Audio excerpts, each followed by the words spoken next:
Buenas noches, bienvenidos a Encuentro Económico con Julio Villagrán en una nueva emisión, hoy llegando hasta sus hogares. También recuerde que estamos llegando a través de Radio La Clave, 92.1 FM. Esta es una bonita noche. Vamos a hablar de un tema que yo creo que en nuestros países en América Latina tiene muy poco tiempo de tener esa incidencia, esa presencia. Hoy vamos a hablar de la transparencia, hoy vamos a hablar de la anticorrupción, hoy vamos a hablar de la participación ciudadana.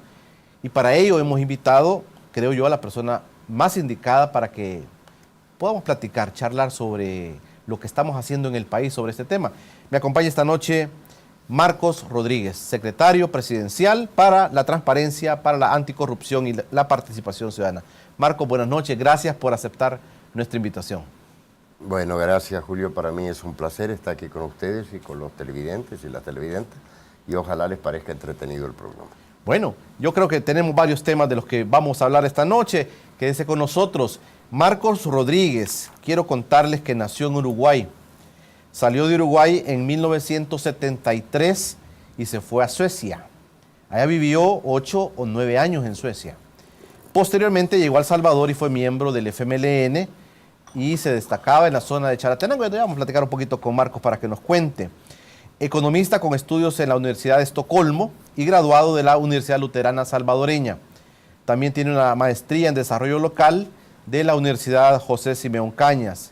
Es un investigador, un consultor internacional y profesor en las temáticas de transparencia y anticorrupción, descentralización del Estado, planificación territorial y participación ciudadana. Trabajó en la Fundación Nacional para el Desarrollo FUNDE como jefe del Departamento de Transparencia y Gobernabilidad, siendo el enlace con Transparencia Internacional. También coordinó el programa de incidencia en construcción de ciudadanía y gobernabilidad democrática y programa de descentralización y desarrollo local. En el 2009 asumió como subsecretario de Transparencia y Anticorrupción en el gobierno del expresidente Mauricio Funes. Luego renunció al gobierno para dirigir el movimiento ciudadano El Salvador Adelante. En 2014 fue nombrado como secretario de Participación, Transparencia y Anticorrupción en el gobierno del profesor Salvador Sánchez Serén. Ese es el perfil del invitado que tenemos esta noche en Encuentro Económico y con quien vamos a platicar esos temas realmente que a la ciudadanía también le interesan. Quédese con nosotros, ya regresamos.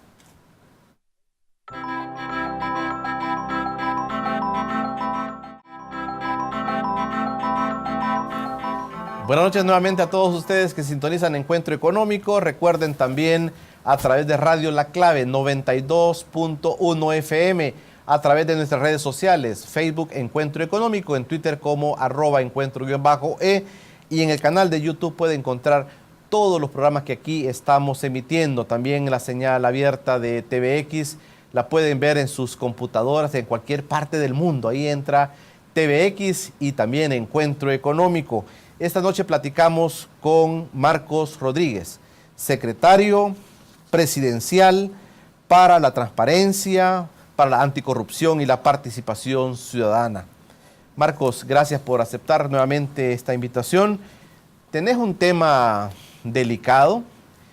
Yo estaba pensando hoy que preparábamos esta plática contigo, que este es un avance dentro de la democracia importante, no solamente en el país, sino en el mundo entero, la transparencia. Y tú has tenido mucha experiencia en esto, trabajaste en Funde en este tema, y tanto el presidente Funes como el presidente Sánchez Serén te delegan una papa caliente, Marcos Rodríguez, en este tema que la ciudadanía a veces desconoce, a veces no sabe qué se está haciendo. El Estado cada vez más en sus estamentos está más fiscalizado, más controlado, pero es un tema delicadísimo el que te ha tocado, Marcos Rodríguez. ¿Cómo asumes tú esta responsabilidad que los últimos 2 presidentes de El Salvador te han delegado? Mira, Julio, yo llegué al tema de transparencia por casualidad. En realidad mi especialidad profesional era economía, ¿no? Y descentralización del Estado y desarrollo territorial. Y trabajé muchos años, escribí libros, ¿verdad? Era mi especialidad en ese tema. De hecho, fue de las personas que trabajó la currícula de la maestría de desarrollo territorial, descentralización en la UCA. Resulta que en el marco del desarrollo local, yo comencé a promover ordenanzas de participación y transparencias. Entre ellas, la del gobierno de Héctor Silva, que puso las sesiones abiertas del Consejo Municipal, que posteriormente fueron cerradas. Ahora no sé si son abiertas, deberían ser abiertas. La rendición de cuentas.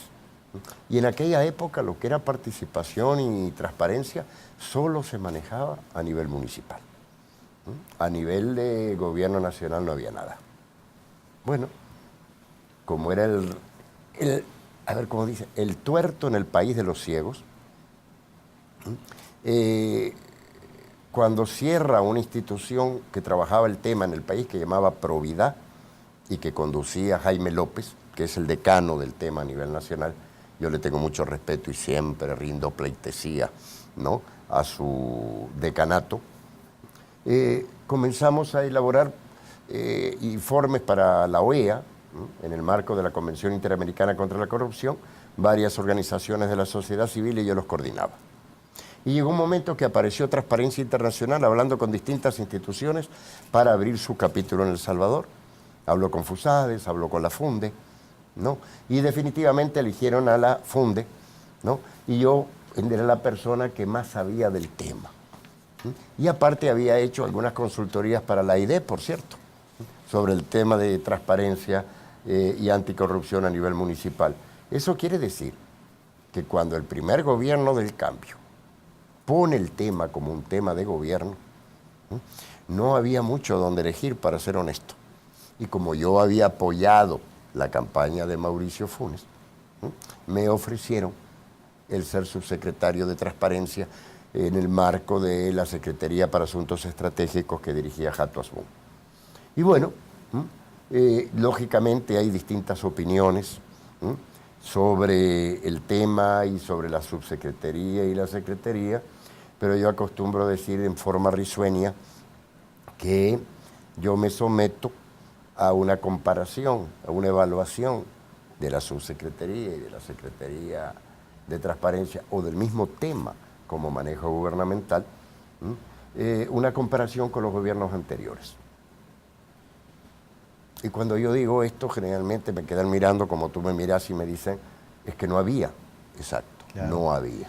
Fíjate, Marcos, que yo... Realmente el tema llega al gobierno con la subsecretaría de Transparencia. Antes no estaba en la agenda de ningún gobierno. Yo creo que eso es importante señalarlo, porque imagínate, veníamos de una época de dictaduras militares, que cómo ibas tú a saber, cómo te ibas a imaginar, Marcos Rodríguez, que podías entrar a un despacho de un ministro, a un despacho de un director de una dependencia del gobierno y poder descubrir qué había ahí. O sea, no existía realmente este tema. Por eso digo yo que dentro de este tema hay un avance democrático importantísimo. Claro. Veo que, por ejemplo, ligados ustedes también en el tema de FUNDE con Transparencia Internacional. En México yo estaba viendo una entrevista que le hacían también al director de Transparencia en México, y los avances son importantes. Y dijo él, nos queda mucho, pero hemos comenzado a avanzar. Dentro del plano democrático, Marcos Rodríguez, es un gran avance que se haya pensado en este tipo de... Hoy todo el mundo quiere denunciar, hoy todo el mundo quiere, en las redes se queja, todo el mundo cuestiona, pero eso no existía antes. No solo todo el mundo. Los mismos que antes callaban con premeditación y alevosía, los mismos que cuando tú le preguntabas sobre transparencia, te decían que, ¿para qué la querés? Para que, a ver, ¿me podés dar tal información? Fíjate que una vez le dije yo a un muchacho de ISDEM, trabajando desarrollo local, te estoy hablando de hace 10 años, que ellos habían hecho un estudio sobre el pago de impuestos, de tasas en las alcaldías.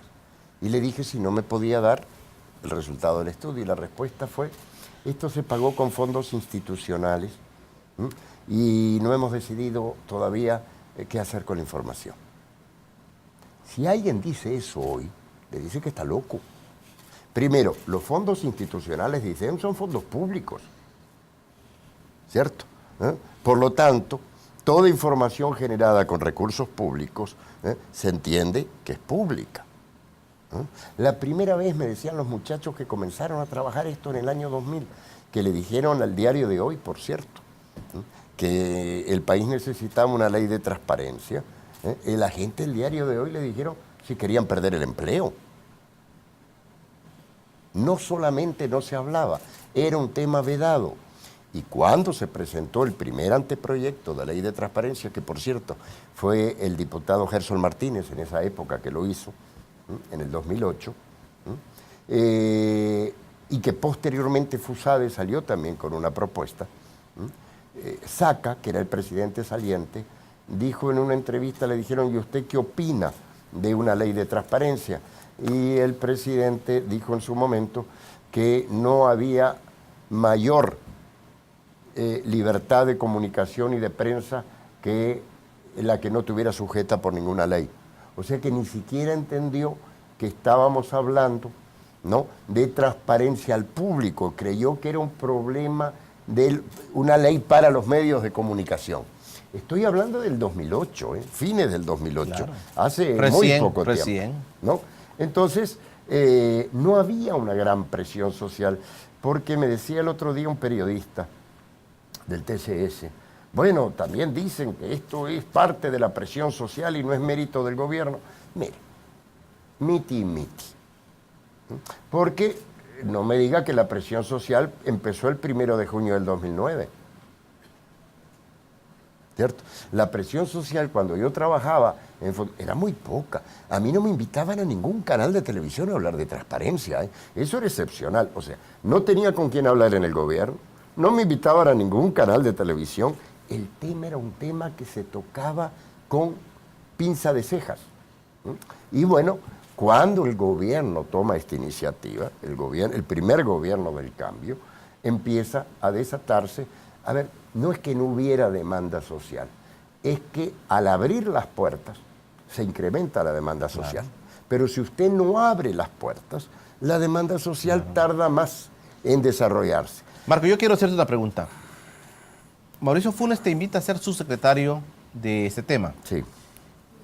¿Qué es lo que ustedes, tú al aceptar este cargo, qué es lo que platicas con el presidente Funes?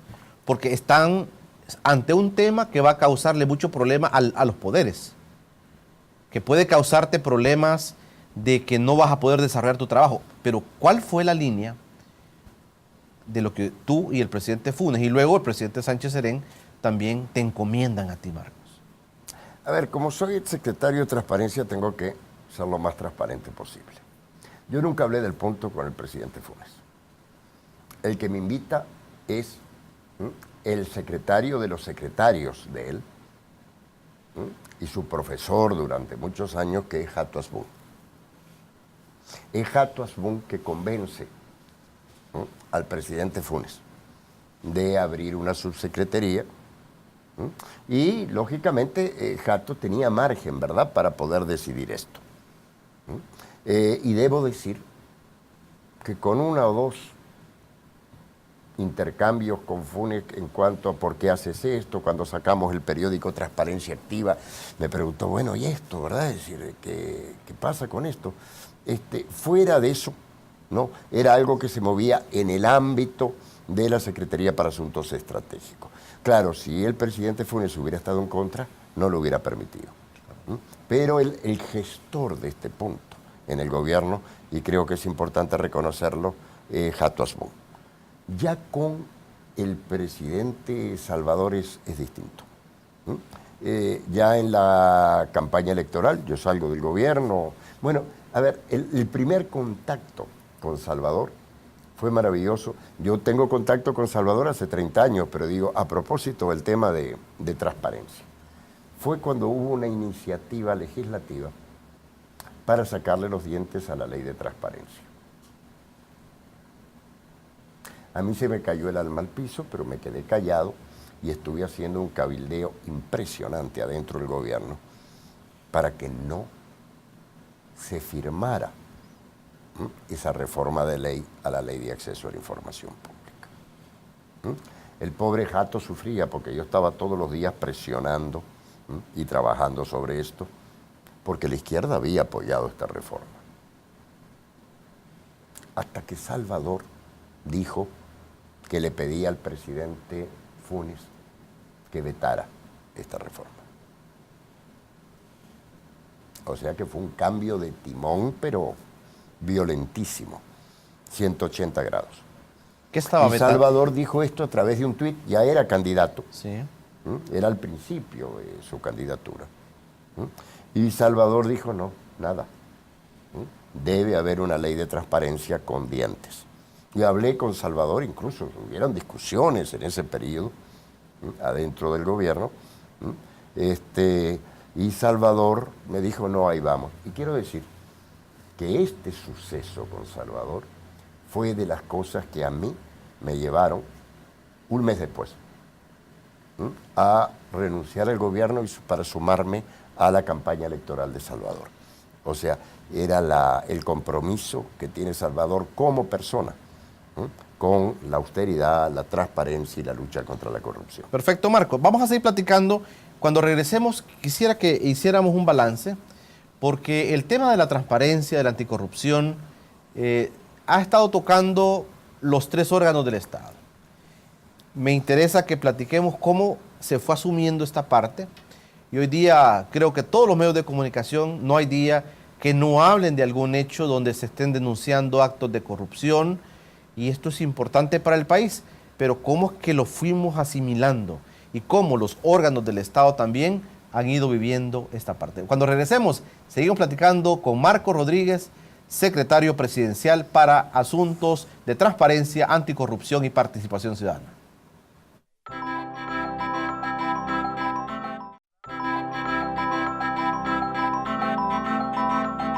Gracias por estar en sintonía de Encuentro Económico con Julio Villarán. Esta noche platicando con Marco Rodríguez, secretario presidencial para Asuntos de Transparencia, Participación Ciudadana y Anticorrupción. Me imagino, Marcos, que cuando se meten al rollo, Jato, que te invita a que participes de una subsecretaría para estos temas, y cuando el presidente Funes confirma que sí, me imagino que hubo gente conmocionada, hubo gente que dijo, estos vienen contra nosotros, hubo gente que dijo, estos nos van a querer sacar los trapos al sol a nosotros. ¿Cómo fue el comportamiento político? En este caso, por ejemplo, concretamente de la oposición. ¿Cómo se vivió esta parte? El antecedente es el siguiente. El año 2008 era un año preelectoral. Gerson Martínez, como dijo, me llama, me dice, mira, estoy trabajando una ley de transparencia, ¿cierto? Por cierto, con Liduvina Magarín, que hoy es viceministra de Relaciones Exteriores, y dije, bueno, yo puedo ayudar. Trabajaba yo en la Funde, lo hice a nivel particular. Al mismo tiempo yo estaba en relación Funde-Fusades en aquel momento, porque Fusades también estaba preparando una ley. Y Fusades ya se olía, porque todas las encuestas daban que Funes ganaba. Y en esas circunstancias Fusades expone también públicamente su propuesta. Yo traté en aquel momento de que Fusades hablara con Gerson y Gerson con Fusades para hacer una sola propuesta de ley. Y no fue posible. Gerson dijo que sí, que él con gusto hacía una sola propuesta, pero Fusades no quería hacer ninguna propuesta en aquel momento con Gerson Martínez, ¿no? Yo estoy hablando cosas ahora que nunca he hablado públicamente, ¿no? Y yo creo que hablar públicamente es ofrecerse a que lo desmientan a uno, pero si uno dice la verdad no tiene por qué temer. Muy bien, entonces diríamos nosotros que no la oposición, la derecha intelectual que es Fusades,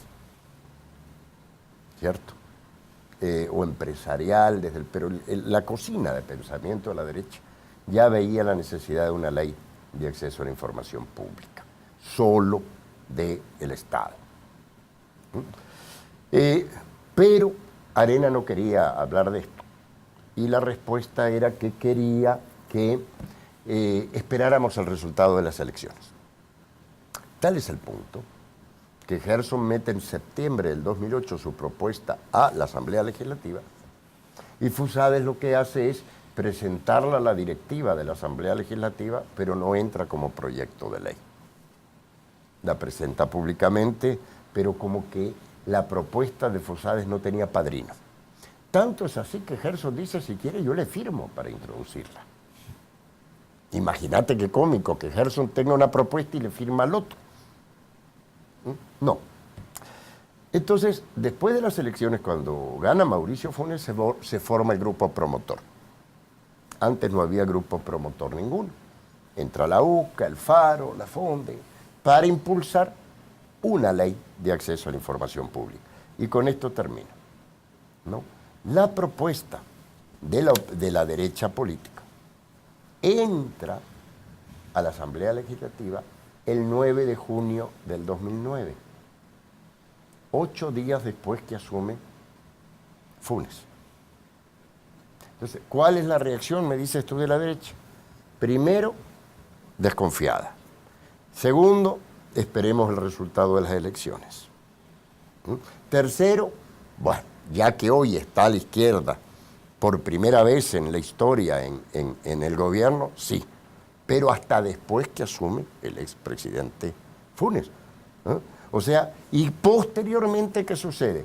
¿No? Bueno, el diario de hoy comienza a pedir que se investigue a Saca, cuando Saca es expulsado del partido Arena, ¿no? Pero lógicamente se da un manejo del tema muy ligado a los intereses políticos. Quiero decir una cosa, porque algún televidente puede decir, ¿y acaso la izquierda no hace lo mismo? Sí. A ver, el tema de transparencia y anticorrupción no es un tema de universidades. Tampoco es un tema del limbo. Es un tema que se desarrolla en todos los países del mundo aquí en la Tierra. Y es una parte sustancial de la lucha política. La oposición siempre quiere transparencia. De izquierda, de centro o de derecha. ¿Cierto? Siempre quiere transparencia. Los gobiernos, por lo general, no quieren transparencia.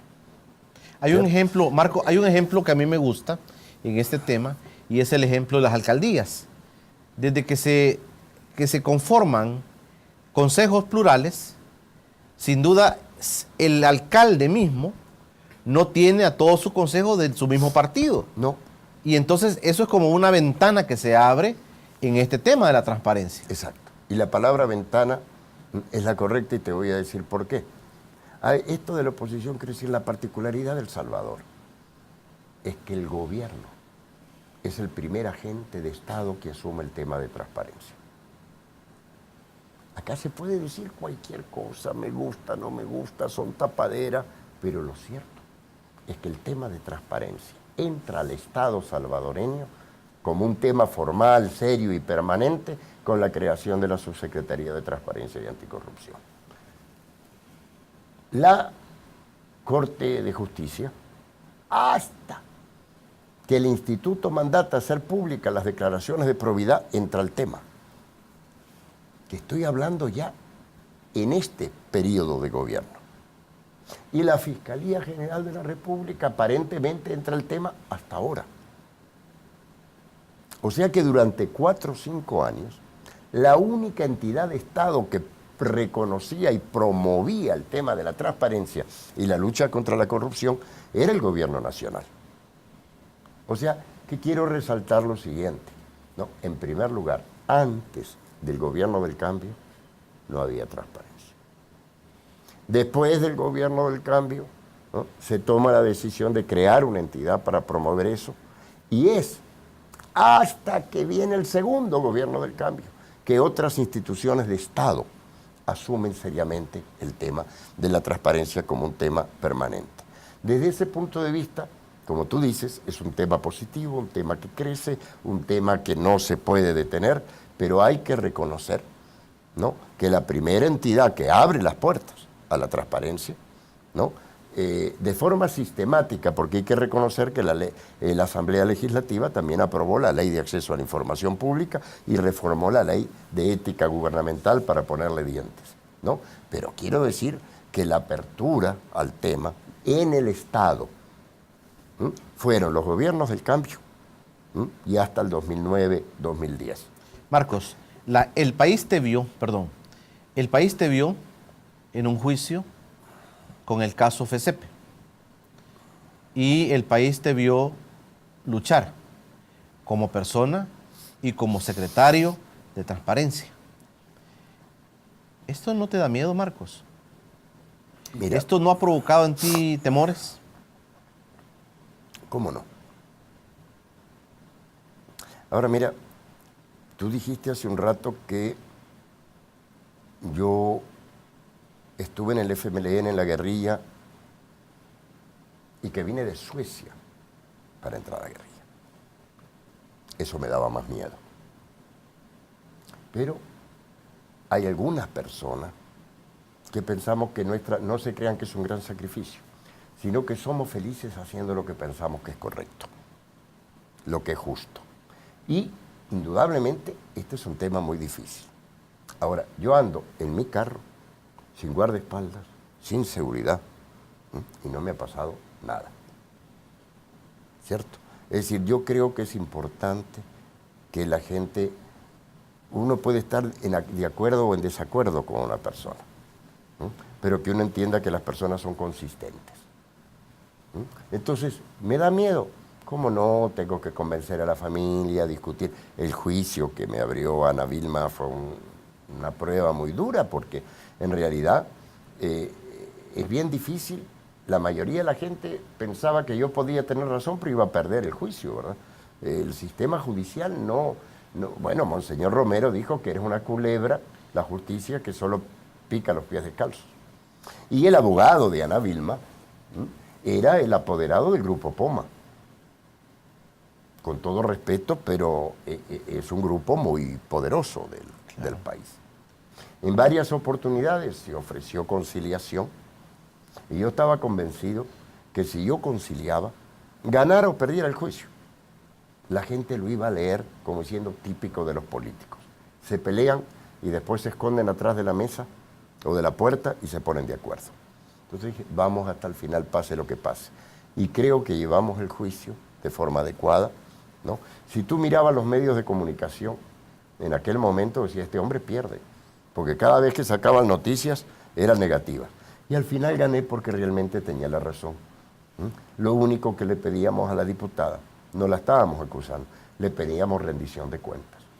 ¿Qué concluí de...? Mira qué interesante. Sí. Si yo le dijera a los televidentes, ¿quién de ustedes sabía que existió el fondo FECEPE? A ver, son 38,5 millones de dólares transferidos de sus impuestos a empresas privadas. En mi opinión, transferidos con justicia, porque el objetivo era que generaran empleo, pero con mucha opacidad, con mucha oscuridad, ¿cierto? Si nadie sabía quién era FECEPE hasta que no se arma el lío del pleito, ¿cierto? Entonces, a propósito de transparencia, ¿no creen ustedes? Y a propósito de que la diputada Vilma de Escobar se ha vuelto una de las voceras de Arena a propósito de la transparencia, ¿no creen ustedes que cuando fue presidenta, hubiera sido bueno que hubiera algún informe, algún comentario público sobre que había un proyecto de casi 40 millones de dólares? Pero en esa época, pero estoy hablando de hace muy poco tiempo, 2006, 2007, 2008, todo esto era secreto de Estado, ¿cierto? Y hoy el lenguaje es opuesto, todo tiene que ser absolutamente público. Entonces, es decir, yo creo que el país está cambiando, ¿no?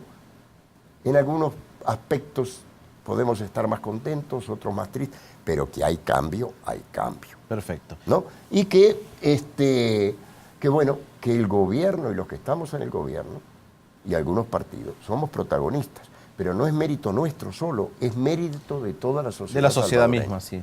Marco, cuando regresemos vamos a seguir hablando. Hay algunas declaraciones que se han vertido en los últimos días sobre el caso de transparencia, donde tú, por supuesto, sos protagonista. Vamos a hablar con Marco Rodríguez al regresar del corte sobre estas cosas que a veces la Fiscalía dice, qué los políticos dicen sobre el tema que Marcos Rodríguez está liderando en transparencia, en la Secretaría de Transparencia de este gobierno. Ya regresamos.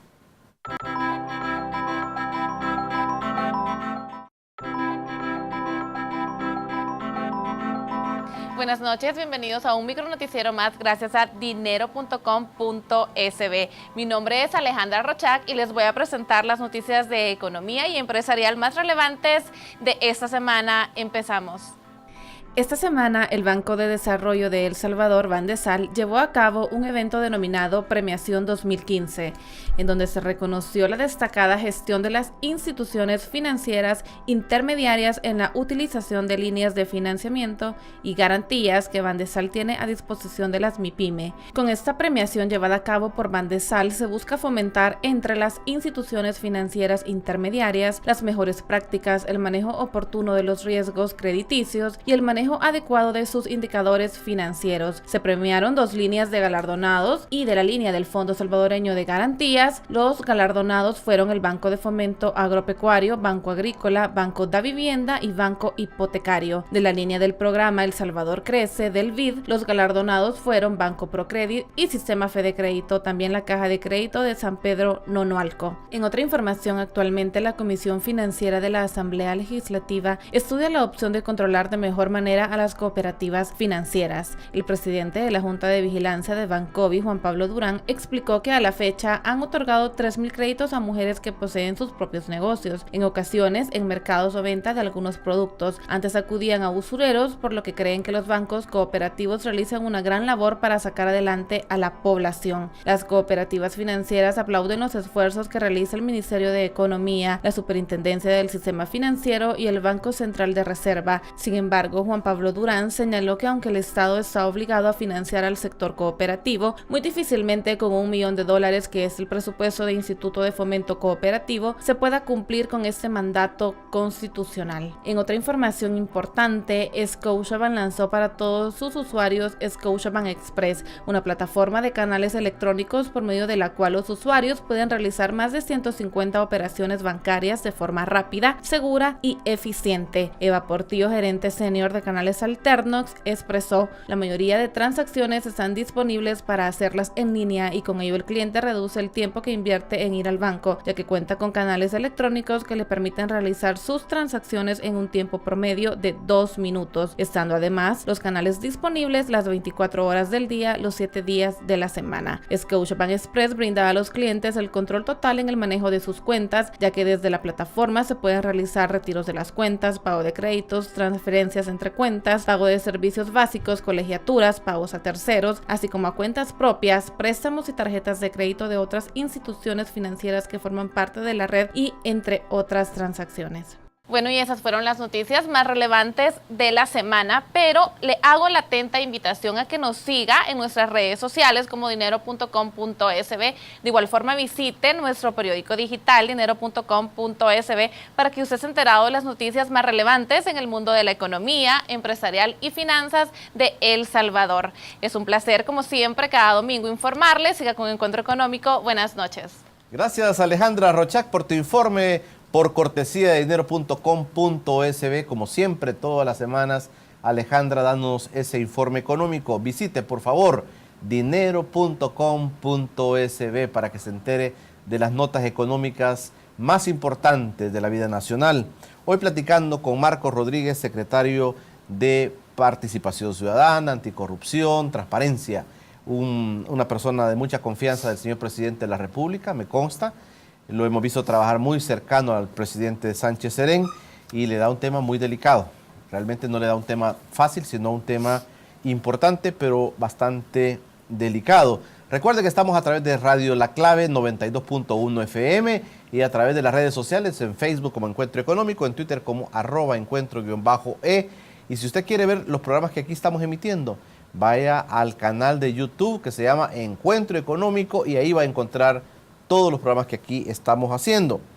Marcos Rodríguez, hay una coyuntura en estos días, se habla de la captura del que fuera presidente del Banco Multisectorial de Inversión, el señor Nicola Angelucci, que estaba vinculado al tema FECEPE, vinculado a la vicepresidenta de la República en ese momento, Ana Vilma de Escobar, y se habla de que pues la fiscalía lo dio la orden de captura y no se sabe si lo capturó al final.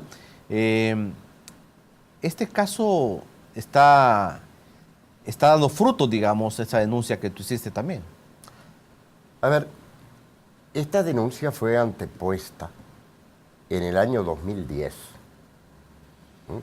por la directiva de Fantel, que era el ministro de Hacienda, el secretario técnico, y fue antepuesta ante Fiscalía.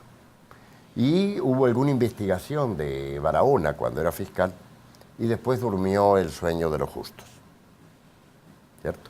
FECEPE posterior se presenta hasta el 2014.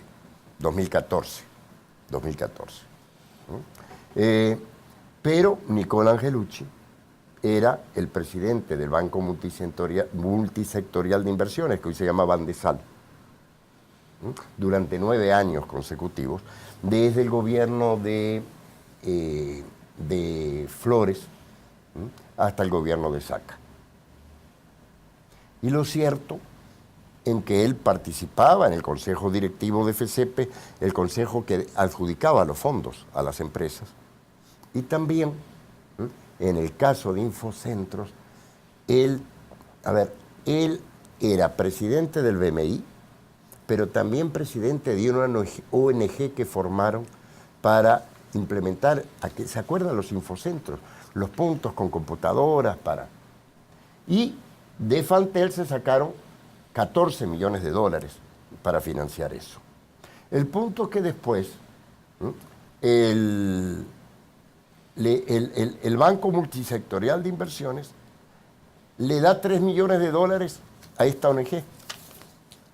O sea, el presidente del Banco Multisectorial de Inversiones le da 3 millones de dólares a la misma ONG que él dirigía,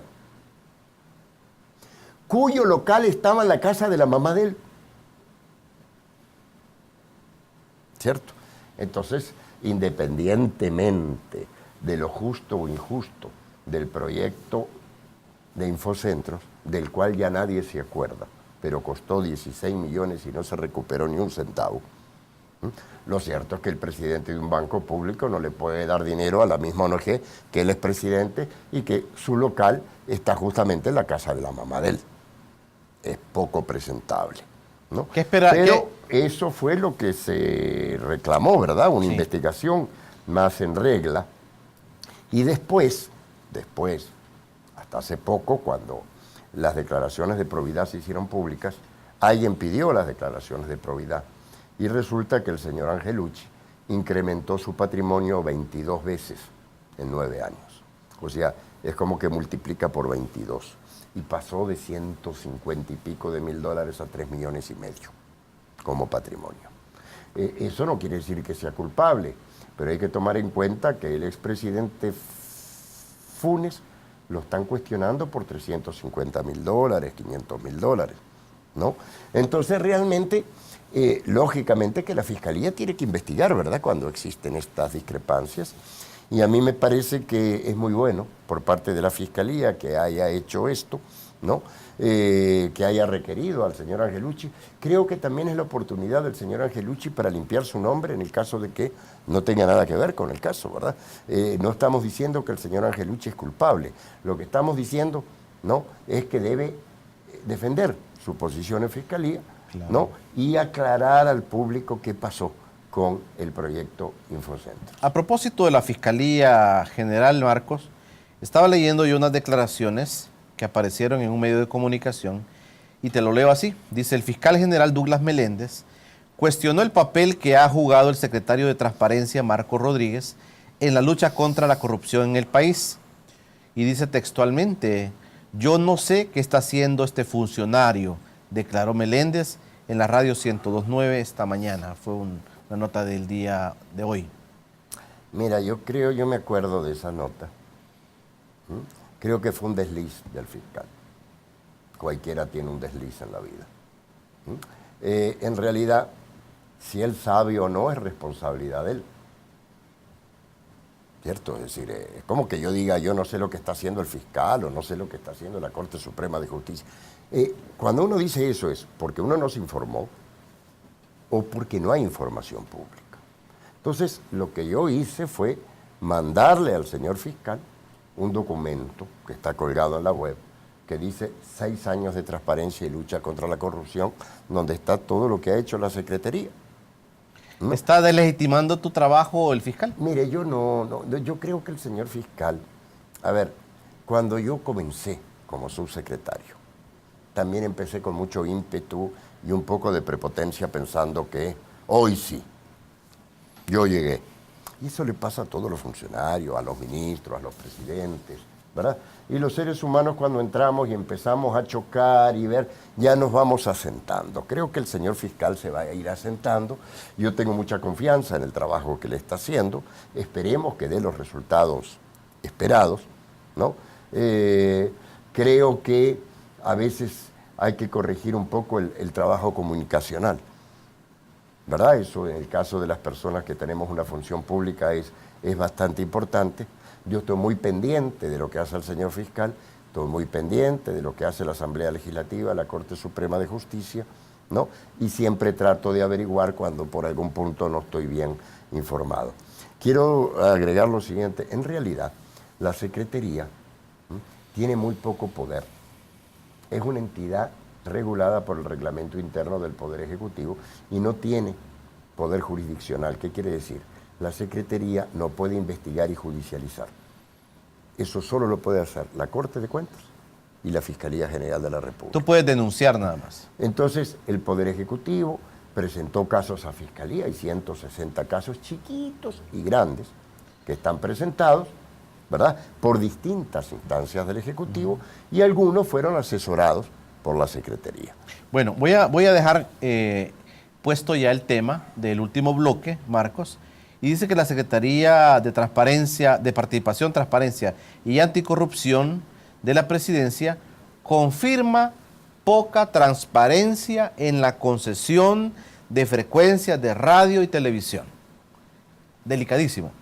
Esta Secretaría que dirige Marcos Rodríguez confirma poca transparencia en la concesión de frecuencias de radio y TV que se dio hace algunos años, y esta es una denuncia que está haciendo Marcos Rodríguez. Cuando regresemos, después del corte, vamos a platicar con Marcos Rodríguez sobre este tema.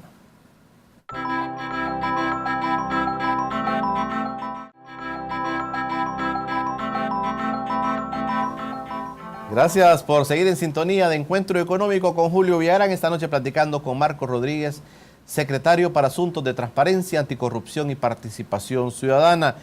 Hay un tema interesante, dice que esta secretaría confirmó la poca transparencia en la concesión de frecuencias de radio y TV que se dio hace algún tiempo. Queríamos dedicar un par de minutos a esto, pero también está el tema de los viajes de los presidentes. Le pidieron información a Marcos Rodríguez sobre el tema de los viajes de los presidentes y Marcos Rodríguez prometió que iba a haber información. ¿Cómo están este primer tema, Marcos? Evacuemos este primer tema y nos quedamos luego con las frecuencias de radio y televisión.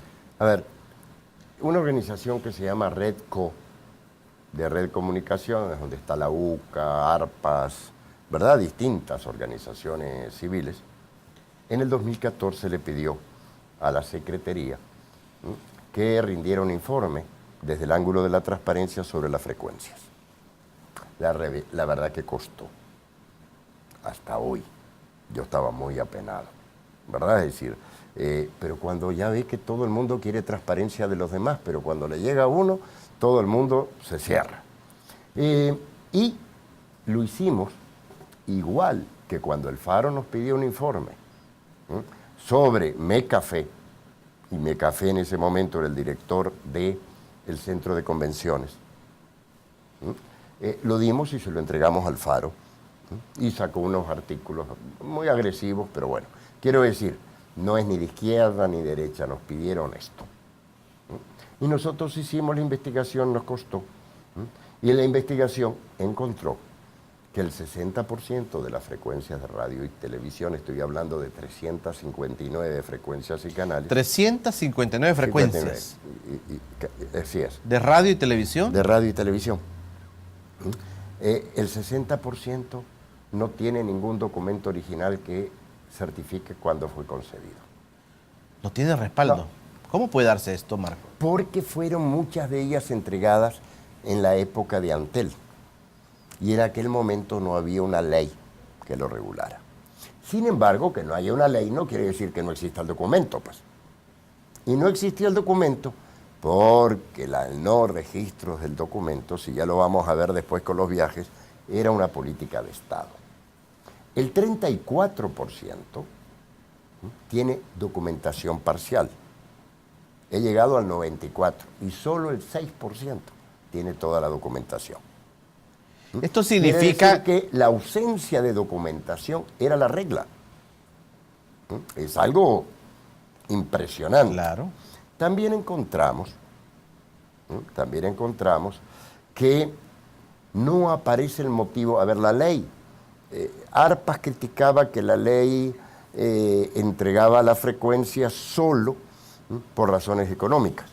Pero cuando buscamos la razón por qué fue entregada la frecuencia, solo el 6% aduce razones económicas. Más del 90% no aduce ninguna razón. Nadie sabe por qué la entregaron. Simplemente la entregaron. Por otro lado encontramos... Perdón, Marco, en ese momento no existía la CIGET, ¿verdad? ¿Quién otorgaba esas frecuencias? Primero fue Antel. Antel. Después fue la CIGET, ¿cierto? Pero el que no encuentra los documentos, una de las recomendaciones a la CIGET es que reconstruya información.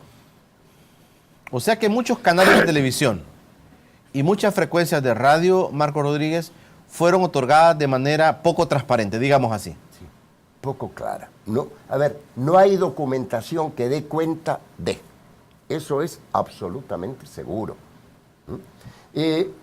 También dice el informe que lo que las frecuencias de radio pagan por un derecho, que es un derecho público, ¿verdad? Porque las frecuencias pertenecen al Estado, ¿no? Son $500 y los canales de televisión 5.000.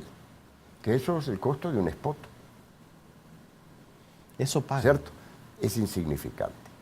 Por frecuencias públicas. O sea que al Estado usted páguele poco que no hay problemas, ¿no? Marco, yo escuché así puntualmente algo que me llamó la atención, que se dijo que la concesión de la frecuencia del Canal 8 de televisión fue también un poco transparente, se le dio a la Iglesia Católica, pero ¿cómo fue esta situación? A ver, fue así. Vamos a ubicarlo históricamente y voy a explicar por qué hay cuestionamientos a la legalidad.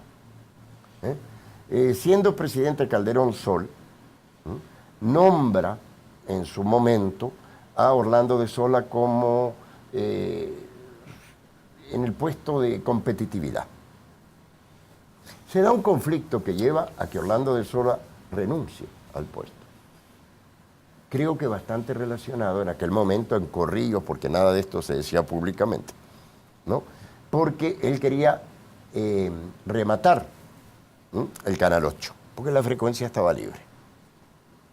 Pero en determinado momento se toma la decisión de dárselo a una fundación religiosa. La lectura en aquel momento fue que se le dio a una fundación religiosa para evitar incrementar la competencia entre canales fuertes en un espectro que, acuérdense, en aquella época tenía solo 12 canales. Lo cierto es que la ley de telecomunicación dice claramente que una frecuencia en manos del Estado solo puede ser transferida a otro ente del Estado. Clarito. Y en este caso fue transferida a una ONG, a una fundación. Fue como una donación que se le hizo. Ahora, eso no está de acuerdo con la letra de la ley. Podríamos discutir, nosotros nos limitamos a certificar, ¿verdad?, que esa transferencia no está de acuerdo con el texto de la ley de radiodifusión que ya existía en aquel momento. ¿Qué esperan de esto ustedes, Marco? ¿Qué esperan de esta situación? Hacemos un conjunto de recomendaciones, reconstruir información, pero siempre en el campo de la transparencia. También encontramos, miren, algo que interesante. Solo el 4% de las frecuencias son manejadas por el Estado. El resto, más del 90, casi el 95%, son privadas. O sea que nadie puede cuestionar que hay libertad de prensa, libertad de comunicación en el país, o que se está tratando de estatizar los medios de comunicación. Pero sí lo que vemos en el informe es poca transparencia y un Estado muy débil para poder regular algo que en última instancia constitucionalmente es un bien público. Marco, debo correr. ¿Qué sobre el informe de los viajes? Bueno, muy simple. El día de mañana vamos a presentar un informe. Y lo que sucede es, el gobierno del presidente Funes declara reservados los viajes de los presidentes. El gobierno de Salvador reitera la reserva. El Instituto de Acceso a la Información respalda la reserva del presidente. El caso es llevado a la Corte Suprema de Justicia y la Corte Suprema de Justicia dice, entréguese. A las horas de decir esto, yo escribo un tuit y después salimos al otro día con el secretario de Comunicaciones en una conferencia de prensa diciendo, sí señor, de acuerdo o en desacuerdo, siempre hemos cumplido con las decisiones de la Sala de lo Constitucional. Y no solo vamos a hacer públicos los viajes del presidente Funes, sino que vamos a hacer público todos los viajes de presidentes, primeras damas y vicepresidentes del año 89 a la fecha. Son viajes oficiales. A ver, lo que mandata la Sala es viajes pagados con fondos públicos, ¿cierto? Ha sido un trabajo espantoso, se los puedo decir, ya estamos casi terminando, ¿no? Porque no coinciden la información en distintas dependencias del Estado. ¿Puedes decirnos quién, de todos los presidentes que se están viendo, observando, quién viajó más con fondos públicos? El que viajó más creo que fue el expresidente Saca, pero por poco. Los que más viajaron fueron Saca, Calderón Sol, ¿cierto? Paradójicamente no es Funes, y menos Salvador Sánchez Serén.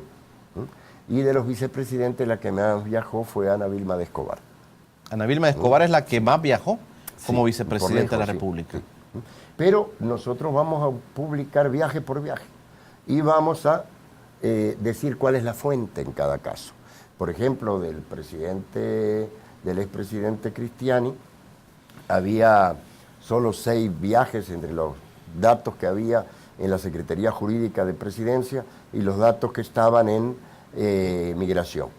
Ya revisando los medios de comunicación, fundamentalmente el diario de hoy, ¿no? Fue una revisión desde el año 89, imagínense, hemos encontrado 64 viajes. Entonces, vamos a documentar viaje por viaje, el público, no solo la Sala, porque con la Sala ya se cumplió, ¿no?